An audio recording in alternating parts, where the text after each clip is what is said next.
Atma kachingin Shakmat ngan yatur Nganang maresten Hajing petong Ngan shushan yaskem Ha uda ching shlur Pans nyat ka ching jo Nu trai ngan po Hap deng ching pen shoy Bop ka pen kus lai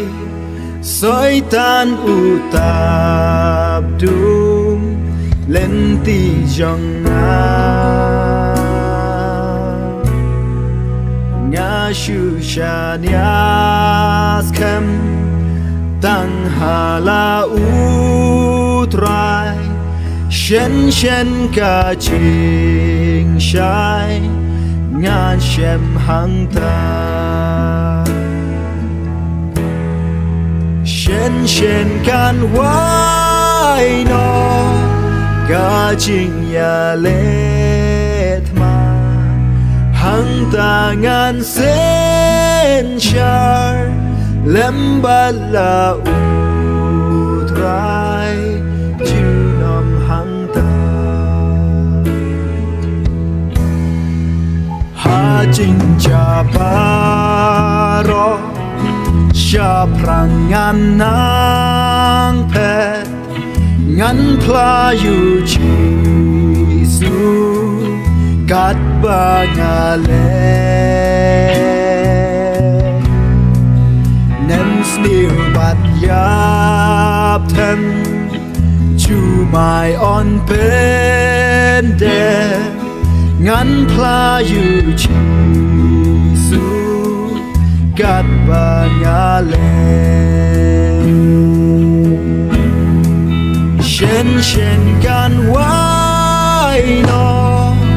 Ga jing ga let ma Hang tangan sen shar Lembat la utrai Junom hang ta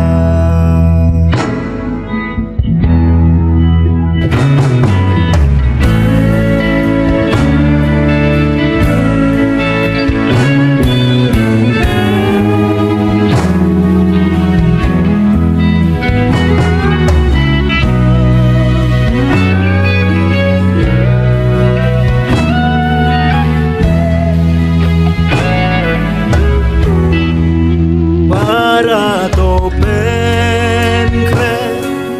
Pen bet la ching in To nang mareste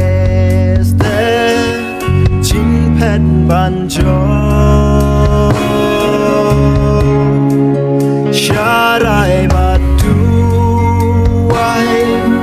Nyo kor la ching in Pans gyat gapura No trying in yo Shen shen kan wai no Ga jing ya leta Hang tangan sen shar Lembat la utrai Junom hang ta Shen shen kan wai no Ga jing ya le